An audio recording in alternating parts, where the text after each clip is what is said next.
Sheikh Yasir Qadhi is in the throes of a total meltdown, and it's simultaneously sad and hilarious to watch. It's sad because when he publicly admitted that there are problems with the Muslim view of the preservation of the Quran, many of us developed instant respect for him. We said, here's a man who's willing to acknowledge the truth, even if it gets him into trouble. This man is worthy of our respect. For years, Muslim scholars and Muslim apologists have been lying to Muslims about the history of the Quran. Finally, someone admitted that there's a problem. We respected Qadhi for that. So it's sad to see him flailing around like a man who's drowning simply because he acknowledged the truth.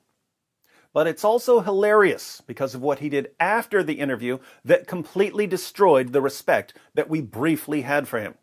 After the interview, Qadhi started throwing tantrums, backtracking, blaming Islamophobes for everything, blocking comments, and now filing false copyright complaints to get YouTube to take down videos that draw attention to what he said.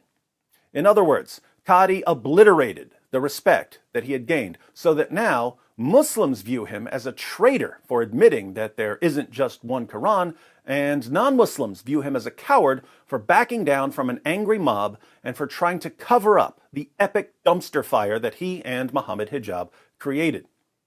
If you haven't been following these recent events, let me briefly describe the interview. Muhammad Hijab was interviewing Sheikh Yasir Qadhi live, and Hijab started asking questions about Qadhi's views on the history of the Quran. It was very, very clear that Qadhi did not want to discuss his views in public. He kept saying over and over and over again, this isn't something we should discuss in public.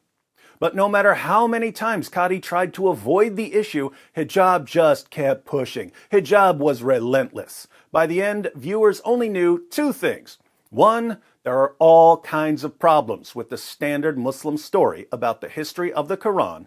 And two, if Sheikh Yasir Qadhi had any solutions, you weren't getting them without taking his class.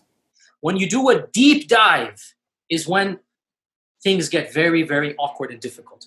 The most advanced of our scholars, they're not quite fully certain how to solve all of the unanswered questions in there. After we get off this phone call, me and you, let's have a number of discussions, no problem. Beyond this, honestly, I have no problem. We'll have a discussion or take my class. Not surprisingly, those of us who believe that Muslims need to hear the truth about their corrupt book started sharing clips from that interview. I first saw some clips on the Islam Critiqued channel, but very soon everyone was discussing Sheikh Yasir Qadhi's demolition of the Quran. Muhammad Hijab received so many complaints from Muslims that he deleted the discussion from his channel. Yasir Qadhi backtracked and pulled the Islamophobia card on his Facebook page.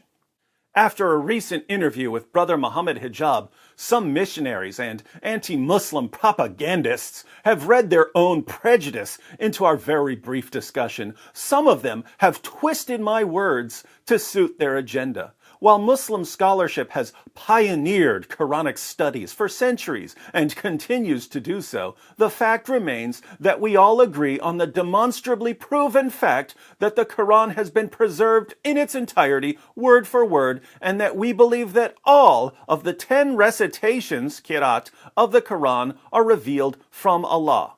To see such Islamophobes try to read in an argument that no one amongst us ever made in order to prove their incorrect narrative is only demonstrating the unethical tactics they resort to.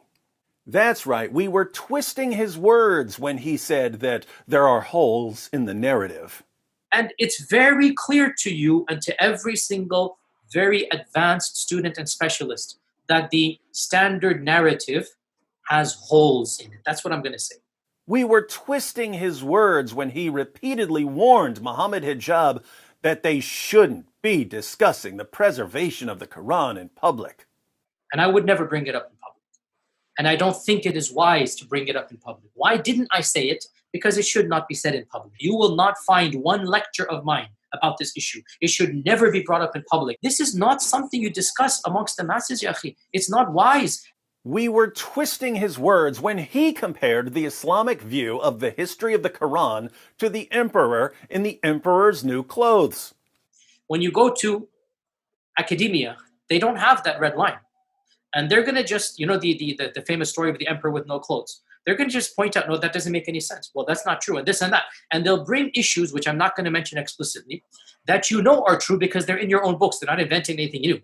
If you've never read the story, the emperor was a naked moron. According to Sheikh Yasir Qadhi, the Muslim view of the history of the Quran is stupid and naked. It's all our fault, ladies and gentlemen. That's why Muhammad Hijab had to delete the footage. I do find it interesting that Qadhi complains about the unethical tactics of Islamophobes when he's the one who's displaying deceptive, unethical behavior. Not only did he close the comments section of his video to silence the Muslims who were saying that he was increasing their doubts about the Quran, he also started filing false copyright complaints against videos that showed the world what he said. 2 days ago, I posted a video titled Secrets of the Quran featuring Sheikh Dr. Yasir Qadhi. The video contained a bunch of clips of Qadhi saying, "This should never be discussed in public." Each of them followed by Jack Nicholson shouting, "You can't handle the truth!" Since that's basically what Qadhi was saying. Yesterday, I received this YouTube copyright takedown notification. Who ordered YouTube to take down my video? Yasir Qadhi. Qadhi claims that I violated his copyright. The problem for Qadhi is that my video doesn't come within 1,000 miles of violating his copyright because copyright law includes an exception for what's called fair use. If you're using short sections of a much larger work for purposes of education and criticism, you're protected under fair use. That's exactly what I did. Does Dr. Qadhi know about fair use? Of course he does. He's a scholar. Every time a scholar quotes another person's book or lecture, he's relying on the doctrine of fair use. Dr. Qadhi knows what fair use is. He knows I'm allowed to use clips from his interview. He knows I'm allowed to expose his claims. He knows I'm allowed to criticize his claims. He knows I'm allowed to make fun of his claims. And yet, he filed a false legal complaint to YouTube anyway, insisting that I violated his copyright. What does this mean? It means that Sheikh Yasir Qadhi knowingly lied to YouTube in order to get my video temporarily removed.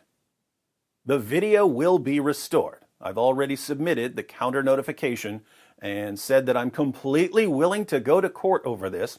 If Qadhi decides to take it to court, the case would be dismissed on day one with prejudice, and Qadhi would have to pay my legal fees due to the frivolous nature of the claim.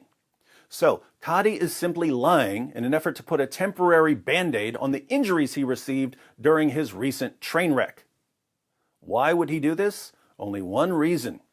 The man is a coward and a narcissist.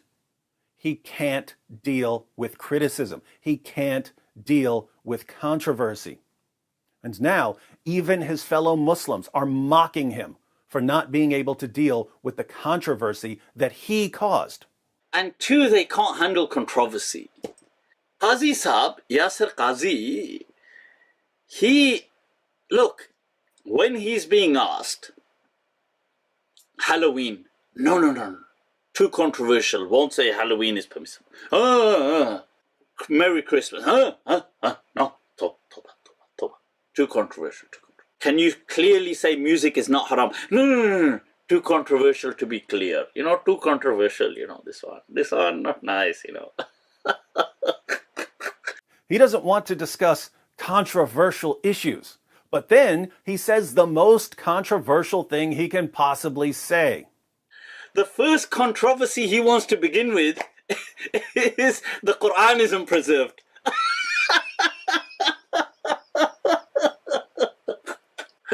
What is going on here? I mean, is that the controversy you want to begin with? Things like Merry Christmas is too controversial. Halloween is too controversial. So you want to begin with that the Quran is not preserved. the backbone of Islam. If a Muslim scholar can't handle controversy and criticism, do you have any idea how hard it must be for him to watch his fellow Muslims laughing at him? Yasir Qadhi Saab, what he does is he decides to just be very open. And he decides to say, well, you know what? I'm going to just pour my heart out and say that we've got huge problems with the Quran, yeah? But then what makes it worse is he doesn't give the solution. Like, he keeps saying this is something we shouldn't be discussing in front of people. Shouldn't be discussing this in front of people. But then he carries on discussing it, but only discussing the problem part. And when it comes to the solution, he says, well, you know, this is really complicated. Why don't you go on my course? Why don't you go on my course and, you know, I had 100 people on it, and join my paid course, and what I'll do is I'll take you through the answer.